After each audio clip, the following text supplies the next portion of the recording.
Income certificate यानी कि आय प्रमाण पत्र स्टूडेंट के सबसे जरूरी डॉक्यूमेंट में से एक डॉक्यूमेंट है। अगर आपने ये वाला आय प्रमाण पत्र तैयार करवाया है और अगर आपने अनुप्रति कोचिंग योजना का फॉर्म भरा है तो आपको दिक्कतें आ रही होगी। इसी के साथ मान लीजिए जाति प्रमाण पत्र बनवाने के लिए आप ये वाला आय प्रमाण पत्र तैयार करवा रहे हैं तो हो सकता है आपका जाति प्रमाण पत्र का फॉर्म अप्रूव ना हो। आप स्कॉलरशिप के फॉर्म के लिए ये वाला आय प्रमाण पत्र तैयार करवा रहे हैं तो हो सकता है आपका फॉर्म रिजेक्ट हो जाए या फिर बार बार आपका फॉर्म सेंड बैक आए। इसी के साथ अगर आप जन आधार कार्ड में भी ये वाला आय प्रमाण पत्र लगाएंगे यानी कि आय अपडेट करने के लिए तो हो सकता है आपका जन आधार कार्ड अप्रूव ना हो और आगे चलकर आपको दिक्कतें आएंगी। तो ऐसी क्या कमी है इस एक पेज वाले आय प्रमाण पत्र में जिसमें आपको सुधार करना चाहिए, उसके बारे में तो बात करेंगे। चलिए पहले ये जानते हैं कि इस फॉर्म को आपको किस तरह से भर के तैयार करना है ताकि जहां भी आप इसे काम में लें वहां पर आपको कोई भी दिक्कत ना आए। तो चलिए इसके बारे में जानते हैं। सबसे पहले ये आय प्रमाण पत्र उसके नाम से भरा जाता है जो घर में कमाने वाला है, यानी कि घर में जो मुखिया है जो कमाने वाला है उसके नाम से ये फॉर्म भरा जाता है।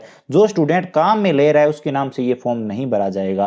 तो यहाँ पर आप ये समझ लीजिए कि अगर कोई स्टूडेंट ये फॉर्म लेना चाहता है, प्रमाण पत्र बनवाना चाहता है तो उसके पिता, पति, माता या फिर संरक्षक के नाम से ये फॉर्म भरा जाएगा। तो इस तरह से हम यहाँ पर पिता को मान के चलते हैं कि हम पिता के नाम से आय प्रमाण पत्र बना रहे हैं, क्योंकि आय प्रमाण पत्र उसी का बनता है जो घर में कमाने वाला है। तो यहाँ पर प्रार्थी में पिता का नाम आएगा, यानी कि प्रार्थी हो गए पिता, या फिर आप माता के नाम से बना रहे हो तो माता के नाम से, उसके बाद पिता का नाम, या फिर अगर आपने माता का नाम यहाँ पर दर्ज किया है, लिखा है, तो यहाँ पर आप पति या फिर पिता का नाम लिख सकते हैं। उसके बाद आधार कार्ड में जो भी आयु दी हुई होगी वो यहाँ पर आप वर्ष और माह में लिख देंगे।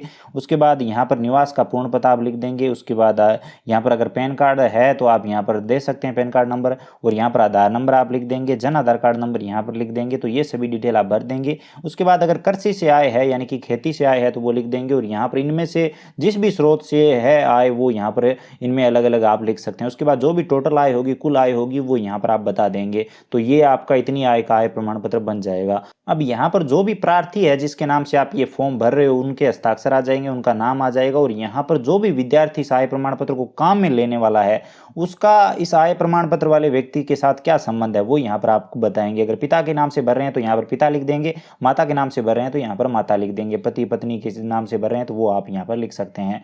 उसके बाद नीचे आएंगे जिसमें है प्रारूप सेकंड यानी प्रारूप भाग 2।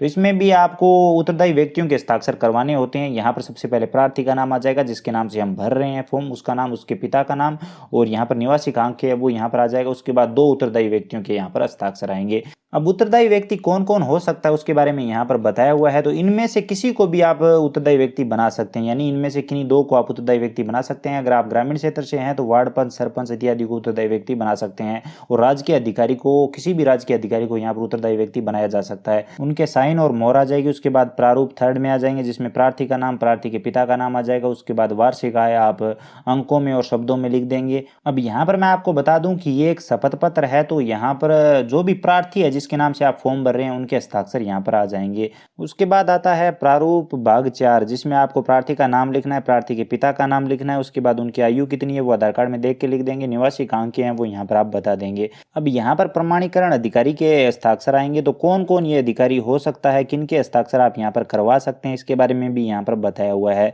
तो यहाँ पर आप देख सकते हैं बहुत सारे ऑप्शन है, इनमें से किसी से भी आप ये प्रमाणित करवा सकते हैं।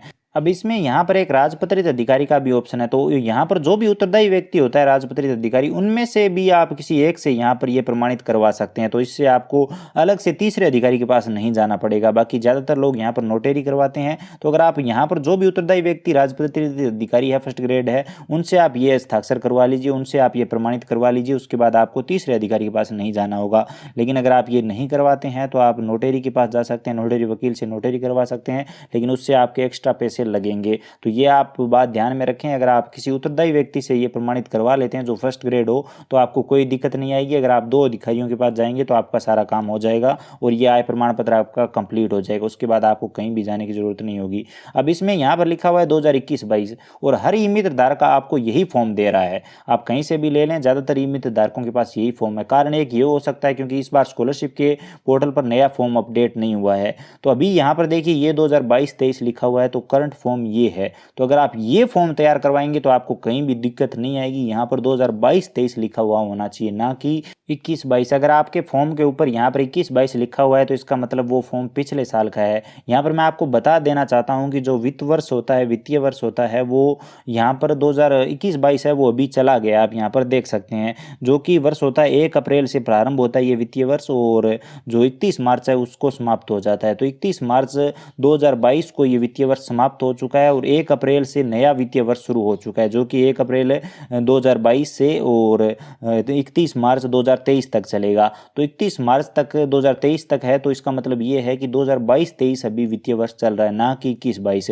21-22 कब का चला गया तो वो फॉर्म पुराना हो जाता है, और इसी वजह से अनुप्रति कोचिंग योजना के जो फॉर्म है वो बार बार सेंडबैक आ रहे हैं, लोगों को उसमें दिक्कतें आ रही है। और अगर आप स्कॉलरशिप का फॉर्म भी इस आय प्रमाण पत्र से भरना चाहते हैं जिसमें 21-22 लिखा हुआ है, तो आपको दिक्कतें आएंगी। तो आपको ये बात ध्यान में रखनी चाहिए। इस फॉर्म का लिंक मैं वीडियो डिस्क्रिप्शन में दे दूंगा, जिसमें यहाँ पर 22-23 लिखा हुआ होगा। हालांकि इसकी क्लियरिटी इतनी अच्छी नहीं है मेरे पास, जैसे ही कोई नया फॉर्म आएगा तो उसका भी लिंक इसी वीडियो के नीचे देने की कोशिश करूंगा। अभी आप इससे काम चला सकते हैं। अगर आप इस फॉर्म को तैयार करवाएंगे तो आपको कहीं भी दिक्कत नहीं आएगी। बाकी फॉर्म कैसे भरना है उसके बारे में मैं आपको कंप्लीट डिटेल में बता चुका हूं। उम्मीद करता हूं आपको कंप्लीट जानकारी समझ में आ गई होगी। तो जब भी आप फॉर्म ले किसी भी ईमितदार के पास जाएं तो यहाँ पर जरूर देख लें कि 2022-23 लिखा हुआ होना चाहिए, ना कि 21-22। अगर 21-22 लिखा हुआ है तो वो फॉर्म आपके लिए किसी काम का नहीं होगा, और अगर आप जाति प्रमाण पत्र भी बना रहे हैं तो भी आपको दिक्कतें आएंगी। तो ये आप समझ सकते हैं। उम्मीद करता हूँ जानकारी समझ में आई होगी, वीडियो इन्फॉर्मेटिव लगा होगा। अगर जानकारी समझ में आई है तो प्लीज़ लाइक करिए, अपने दोस्तों के साथ शेयर करिए, ताकि उन्हें भी इस जानकारी के बारे में पता चल सके। इसी के साथ चैनल पर नए हो तो चैनल को सब्सक्राइब करके बेल आइकन प्रेस कर दीजिए, ताकि हर अपडेट आप सबसे पहले देख सकें। इसी के साथ अगर आपके मन में कोई भी सवाल या सुझाव है, आप हमसे कुछ भी जानना चाहते हो तो कमेंट में बता